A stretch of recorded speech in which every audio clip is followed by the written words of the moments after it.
গতকাল মধ্যরাতে ঢাকায় বিএনপি এবং জামাতের গোপন যৌথ বৈঠকের ভিডিও ফাঁস হয়েছে, যেখানে তারা খোলাখুলি বলছে যে তারা জুলাইয়ের আন্দোলনে ছাত্রদের সামনে রেখে পেছন থেকে সবকিছু নিয়ন্ত্রণ করেছে এবং এখন তারা ইউনূস সরকারকেও নিয়ন্ত্রণ করছে। আজ দুপুরে চট্টগ্রামে ইউনূস সরকারের একজন উপদেষ্টার অফিসে তল্লাশি চালিয়ে পাওয়া গেছে প্রায় ৫ কোটি টাকার নগদ এবং বিদেশি মুদ্রা, যা সম্পূর্ণ অবৈধভাবে রাখা হয়েছিল, কিন্তু মিডিয়াকে এই খবর প্রচার করতে নিষেধ করা হয়েছে। আজ সকালে সিলেটে ইউনূস সরকারের শিক্ষা উপদেষ্টার ভাই যে অবৈধভাবে ৫০টি স্কুল কলেজের চাকরি বিক্রি করে ২০০ কোটি টাকা আয় করেছে, সেই প্রমাণসহ তাকে গ্রেফতার করা হয়েছে, কিন্তু সরকার তাকে ছাড়িয়ে নেওয়ার জন্য চাপ দিচ্ছে। গতকাল সন্ধ্যায় জামাতের গোপন বৈঠক থেকে ফাঁস হওয়া অডিও রেকর্ডিংয়ে শোনা যাচ্ছে, তারা স্পষ্ট বলছে যে জুলাইয়ের আন্দোলন তাদের পরিকল্পনা ছিল এবং তারা ছাত্রদের ব্যবহার করে দেশে অরাজকতা সৃষ্টি করেছে এবং এখন তারা আবার নতুন আন্দোলনের পরিকল্পনা করছে।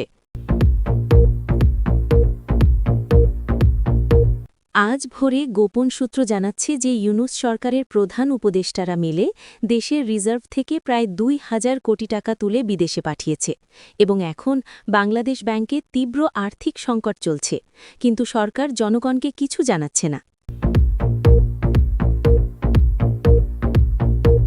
আজ ভোরে গোয়েন্দা সূত্র নিশ্চিত করেছে যে ইউনূস সরকার বিদেশি চাপে দেশের স্বার্থ বিক্রি করছে এবং তারা চট্টগ্রাম বন্দরের নিয়ন্ত্রণ বিদেশি কোম্পানির কাছে হস্তান্তর করার গোপন চুক্তি করেছে, যা দেশের নিরাপত্তার জন্য মারাত্মক হুমকি।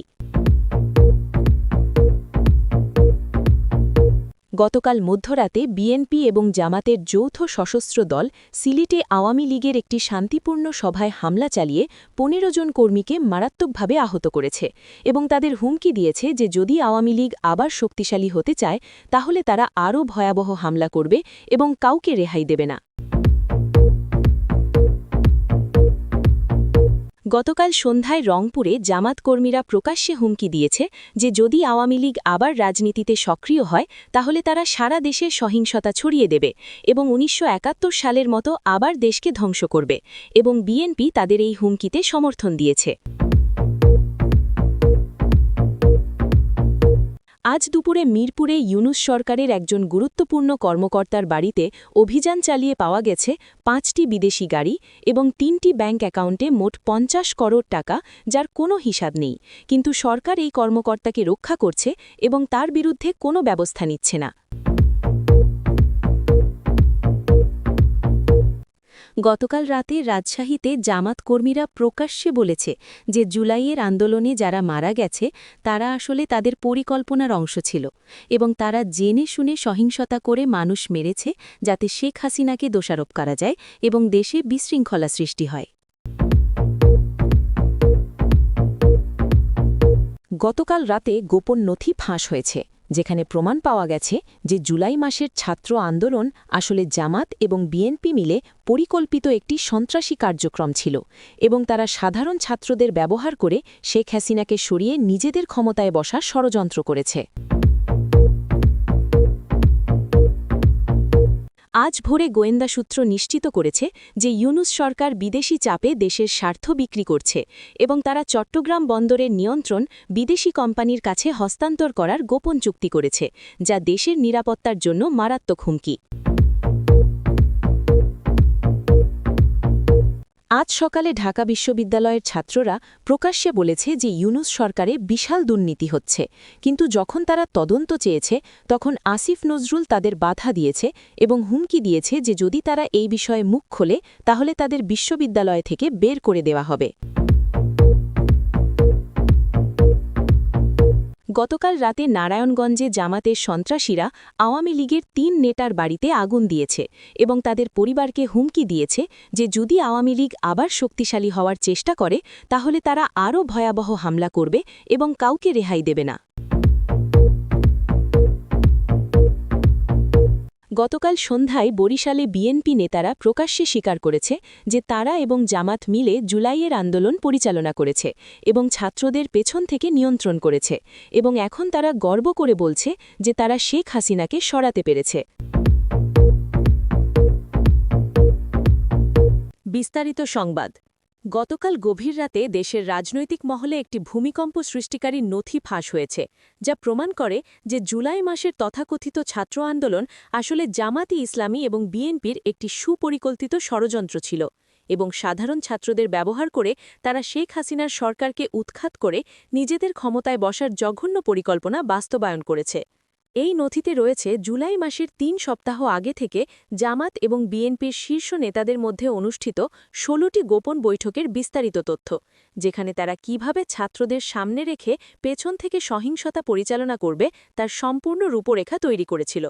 নথিত স্পষ্টভাবে উল্লেখ আছে যে তারা কোটা সংস্কার আন্দোলনকে একটি অজুহাত হিসেবে ব্যবহার করবে এবং তারপর সহিংসতা ছড়িয়ে দিয়ে দেশে অরাজকতা সৃষ্টি করবে, যাতে শেখ হাসিনার সরকারকে দোষারোপ করা যায়। গোপন নথি অনুযায়ী জামাত এবং বিএনপি সাধারণ ছাত্রদের মধ্যে তাদের প্রশিক্ষিত ক্যাডারদের ঢুকিয়ে দিয়েছিল, যারা আন্দোলনকে সহিংস করে তুলেছিল এবং পুলিশ এবং সাধারণ মানুষের উপর হামলা চালিয়েছিল। নথিতে আরও উল্লেখ আছে যে তারা আন্দোলনের সময় যারা মারা গেছে তাদের মৃত্যু আসলে তাদের পরিকল্পনার অংশ ছিল, কারণ তারা জানত যে মৃত্যুর ঘটনা ঘটলে জনগণ আরও ক্ষুব্ধ হবে এবং সরকারের বিরুদ্ধে ঘুরে দাঁড়াবে। জামাত এবং বিএনপি তাদের গোপন অর্থায়নের মাধ্যমে আন্দোলনকারীদের অর্থ এবং অস্ত্র সরবরাহ করেছিল এবং তারা বিদেশি শক্তির সাহায্যও নিয়েছিল।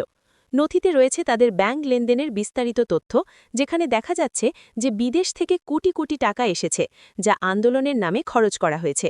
আওয়ামী লীগ এই নথি পেয়ে চরম উদ্বিগ্ন হয়েছে এবং তারা বলছে যে এটা দেশদ্রোহিতার সবচেয়ে বড় উদাহরণ এবং জামাত এবং বিএনপিকে অবশ্যই বিচারের মুখোমুখি করতে হবে।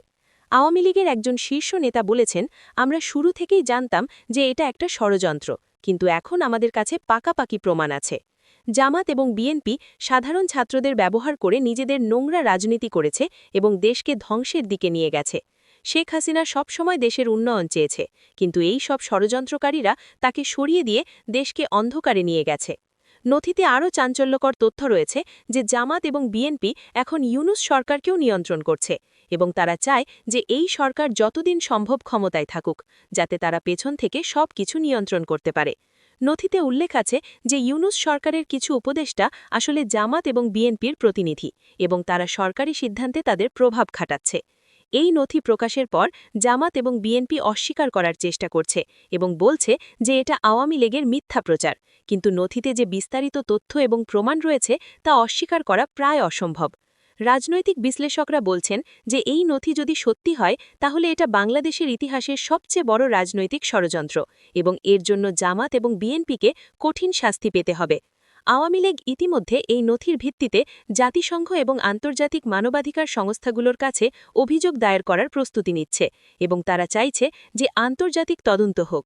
জনগণ এই নথি দেখে চরম ক্ষুব্ধ হয়েছে এবং তারা বলছে যে তারা জামাত এবং বিএনপির ফাঁদে পড়ে গেছিল এবং তাদের সাধারণ ছাত্রদের ব্যবহার করে নিজেদের স্বার্থ হাসিল করেছে। এখন প্রশ্ন হচ্ছে যে এই নথির ভিত্তিতে কী ব্যবস্থা নেওয়া হবে এবং জামাত এবং বিএনপির বিরুদ্ধে কী আইনি পদক্ষেপ নেওয়া হবে। আওয়ামী লীগ বলছে যে তারা শেখ হাসিনাকে আবার ক্ষমতায় আনার জন্য লড়াই চালিয়ে যাবে এবং এই ষড়যন্ত্রকারীদের বিচারের মুখোমুখি করবে। আজ সকালে ঢাকা বিশ্ববিদ্যালয়ের কেন্দ্রীয় ছাত্র সংসদ ভবনের সামনে একটি অভূতপূর্ব ঘটনা ঘটেছে, যেখানে প্রায় ২০০ ছাত্র প্রকাশ্যে বলেছে যে ইউনূস সরকারে ব্যাপক দুর্নীতি হচ্ছে এবং যখন তারা এর তদন্ত দাবি করেছে তখন আসিফ নজরুল সহ সরকারের উচ্চপদস্থ কর্মকর্তারা তাদের বাধা দিয়েছে এবং হুমকি দিয়েছে। ছাত্ররা জানিয়েছে যে তারা গত ৩ মাস ধরে ইউনূস সরকারের বিভিন্ন মন্ত্রণালয় এবং দপ্তরে যে দুর্নীতি হচ্ছে তার তথ্য সংগ্রহ করছিল এবং তাদের কাছে এখন পাকাপাকি প্রমাণ আছে যে কোটি কোটি টাকার দুর্নীতি হয়েছে। তারা বলেছে যে তারা জুলাইয়ের আন্দোলনে অংশ নিয়েছিল দুর্নীতিমুক্ত একটি বাংলাদেশ গড়ার স্বপ্ন দেখে, কিন্তু এখন তারা দেখছে যে নতুন সরকার আগের সরকারের চেয়েও বেশি দুর্নীতিগ্রস্ত। ছাত্রদের একজন মুখপাত্র বলেছেন, আমরা যখন প্রথমবার তদন্তের দাবি তুলেছিলাম তখন আসিফ নজরুল আমাদের ডেকে বলেছিল যে এই মুহূর্তে তদন্ত করা ঠিক হবে না, কারণ সরকার এখনও স্থিতিশীল হয়নি। কিন্তু আমরা যখন জোর দিয়েছি তখন তিনি হুমকি দিয়েছেন যে যদি আমরা এই বিষয়ে মুখ খুলি তাহলে আমাদের বিশ্ববিদ্যালয় থেকে বের করে দেওয়া হবে এবং আমাদের বিরুদ্ধে মামলা করা হবে। ছাত্ররা জানিয়েছে যে তারা যে দুর্নীতির প্রমাণ পেয়েছে তার মধ্যে রয়েছে স্বাস্থ্য মন্ত্রণালয়ে ঔষধ ক্রয়ে অনিয়ম, যেখানে প্রায় ৫০ কোটি টাকার দুর্নীতি হয়েছে, শিক্ষা মন্ত্রণালয়ে চাকরি বিক্রি হয়েছে এবং পরিবহন খাতে ঠিকাদারি দিতে গিয়ে ঘুষ নেওয়া হয়েছে। তারা বলেছে যে তাদের কাছে ব্যাংক লেনদেনের তথ্য, অডিও রেকর্ডিং এবং নথিপত্র আছে, যা প্রমাণ করে যে ইউনূস সরকারের কিছু উপদেষ্টা এবং তাদের আত্মীয়রা সরকারি টাকা লুটপাট করছে। ছাত্ররা আরও বলেছে যে তারা এই প্রমাণগুলো দুর্নীতি দমন কমিশনে জমা দিতে চেয়েছিল, কিন্তু সেখানে তাদের অভিযোগ নেওয়া হয়নি এবং বলা হয়েছে যে সরকারি নির্দেশ ছাড়া তারা কিছু করতে পারবে না। এই ঘটনায় জুলাইয়ের আন্দোলনে অংশগ্রহণকারী অন্য ছাত্ররাও ক্ষুব্ধ হয়েছে এবং তারা বলছে যে তারা ষড়যন্ত্রের শিকার হয়েছে। তারা বলছে, আমরা শেখ হাসিনার সরকারকে উৎখাত করেছি দুর্নীতির বিরুদ্ধে, কিন্তু এখন দেখছি যে নতুন সরকার আরও বেশি দুর্নীতিগ্রস্ত। আমরা জামাত এবং বিএনপির ফাঁদে পড়ে গেছি এবং তারা আমাদের ব্যবহার করে নিজেদের লোকদের ক্ষমতায় বসিয়েছে। এখন ছাত্ররা দাবি করছে যে ইউনূস সরকারের সব দুর্নীতির একটি স্বাধীন তদন্ত হোক এবং যারা দুর্নীতি করেছে তাদের শাস্তি দেওয়া হোক। আওয়ামী লীগ এই ঘটনাকে স্বাগত জানিয়েছে এবং বলেছে যে তারা শুরু থেকেই বলে আসছিল যে ইউনূস সরকার একটি অবৈধ এবং দুর্নীতিগ্রস্ত সরকার। আওয়ামী লীগের একজন নেতা বলেছেন, শেখ হাসিনার সরকারে যে পরিমাণ উন্নয়ন হয়েছিল এবং দুর্নীতি কমেছিল তা এখন সবাই বুঝতে পারছে। ইউনূস সরকার মাত্র কয়েক মাসে দেশকে লুটপাট করে ফেলেছে এবং এখন ছাত্ররাও বুঝতে পারছে যে তারা ভুল করেছে। আমরা আশা করি ছাত্ররা এখন আওয়ামী লীগের পাশে দাঁড়াবে এবং শেখ হাসিনাকে আবার ক্ষমতায় আনতে সাহায্য করবে। রাজনৈতিক বিশ্লেষকরা বলছেন যে এই ঘটনা ইউনূস সরকারের জন্য একটি বড় ধাক্কা এবং এটা স্পষ্ট করে দিয়েছে যে সরকারের ভেতরে গভীর সমস্যা রয়েছে। তারা বলছেন যে যদি সরকার এই অভিযোগগুলোর সঠিক জবাব না দেয় তাহলে জনগণের মধ্যে আরও ক্ষোভ বাড়বে এবং পরিস্থিতি আরও খারাপ হতে পারে। ইউনূস সরকার এখনও এই বিষয়ে কোনো আনুষ্ঠানিক বিবৃতি দেয়নি, কিন্তু সূত্র জানাচ্ছে যে তারা ভেতরে ভেতরে চরম উদ্বিগ্ন এবং তারা ছাত্রদের দমন করার পরিকল্পনা করছে। গতকাল সন্ধ্যায় একটি বিস্ফোরক অডিও রেকর্ডিং ফাঁস হয়েছে, যা প্রমাণ করে যে জামাতে ইসলামী জুলাই মাসের ছাত্র আন্দোলনের পেছনে ছিল এবং তারা এখন গর্ব করে সেটা স্বীকার করছে। এই অডিওটি জামাতের একটি গোপন বৈঠক থেকে রেকর্ড করা হয়েছিল, যেখানে তাদের শীর্ষ নেতারা উপস্থিত ছিল এবং তারা খোলাখুলি বলছে যে জুলাইয়ের আন্দোলন তাদের সুপরিকল্পিত একটি কৌশল ছিল এবং তারা ছাত্রদের ব্যবহার করে শেখ হাসিনার সরকারকে উৎখাত করতে সফল হয়েছে। অডিওতে শোনা যাচ্ছে একজন জামাতে নেতা বলছেন, আমরা ৩ বছর ধরে এই পরিকল্পনা করছিলাম। আমরা জানতাম যে শুধু আমরা রাস্তায় নামলে জনগণ আমাদের সমর্থন করবে না, কারণ সবাই জানে আমরা রাজাকার, তাই আমরা ছাত্রদের সামনে রেখেছি এবং কোটা সংস্কার একটা পারফেক্ট ইস্যু ছিল। আমরা আমাদের ট্রেন্ড ক্যাডারদের ছাত্রদের মধ্যে ঢুকিয়ে দিয়েছি এবং তারা সহিংসতা শুরু করেছে। যখন পুলিশ এবং ছাত্রদের মধ্যে সংঘর্ষ শুরু হলো তখন আমরা জানতাম যে আমরা সফল হব। অডিওতে আরেকজন নেতা বলছেন, সবচেয়ে ভালো ব্যাপার হলো যে মিডিয়া এবং আন্তর্জাতিক সম্প্রদায় সব দোষ শেখ হাসিনাকে দিয়েছে। আমরা যখন দেখলাম যে পরিস্থিতি আমাদের পক্ষে যাচ্ছে তখন আমরা আরও সহিংসতা বাড়িয়ে দিলাম এবং যখন কিছু মানুষ মারা গেল তখন জনগণ রাস্তায় নেমে এলো। আমাদের পরিকল্পনা ছিল যে যত বেশি মানুষ মারা যাবে তত জনগণ ক্ষুব্ধ হবে এবং শেখ হাসিনা পালাতে বাধ্য হবে। অডিওতে জামাতে নেতারা আরও বলছেন যে তারা এখন ইউনূস সরকারকে নিয়ন্ত্রণ করছে এবং তারা নিশ্চিত করেছে যে সরকারে তাদের লোকেরা মূল পদে আছে। একজন নেতা বলছেন, ইউনূস ভালো মানুষ, কিন্তু তিনি রাজনীতি বোঝেন না। আমরা তার আশেপাশে আমাদের লোক বসিয়েছি এবং তারা সব ডিসিশন নিয়ন্ত্রণ করছে। বিএনপিও আমাদের সাথে আছে, কারণ তারাও জানে যে একা তারা কিছু করতে পারবে না। এখন আমরা প্ল্যান করছি যে কিভাবে আওয়ামী লীগকে চিরতরে শেষ করা যায়। অডিওতে তারা আরও বলছেন যে তারা নতুন একটি আন্দোলন পরিকল্পনা করছে, যেটা হবে আওয়ামী লীগের বিরুদ্ধে, এবং তারা চায় যে আওয়ামী লীগকে নিষিদ্ধ করা হোক। এই অডিও প্রকাশের পর সারা দেশে তীব্র প্রতিক্রিয়া হয়েছে। আওয়ামী লীগ বলছে যে এটা তাদের দাবির পাকাপাকি প্রমাণ এবং জামাতকে এখনই নিষিদ্ধ করা উচিত এবং তাদের নেতাদের গ্রেফতার করা উচিত। জুলাই আন্দোলনে অংশগ্রহণকারী অনেক ছাত্র এই অডিও শুনে চরম ক্ষুব্ধ হয়েছে এবং তারা বলছে যে তাদের সাথে বিশ্বাসঘাতকতা হয়েছে। একজন ছাত্রনেতা বলেছেন, আমরা খাঁটি মনে দেশের জন্য আন্দোলন করেছিলাম, কিন্তু জামাত এবং বিএনপি আমাদের ব্যবহার করেছে। তারা আমাদের ভাই বোনের মৃত্যুকে তাদের রাজনৈতিক লাভের জন্য ব্যবহার করেছে। এটা অক্ষম্য। জামাত অডিওর সত্যতা অস্বীকার করার চেষ্টা করছে এবং বলছে যে এটা আওয়ামী লীগের তৈরি একটা ফেক অডিও, কিন্তু ফরেনসিক এক্সপার্টরা ইতিমধ্যে পরীক্ষা করে বলেছে যে অডিওটি সত্যি এবং এটা এডিট করা হয়নি।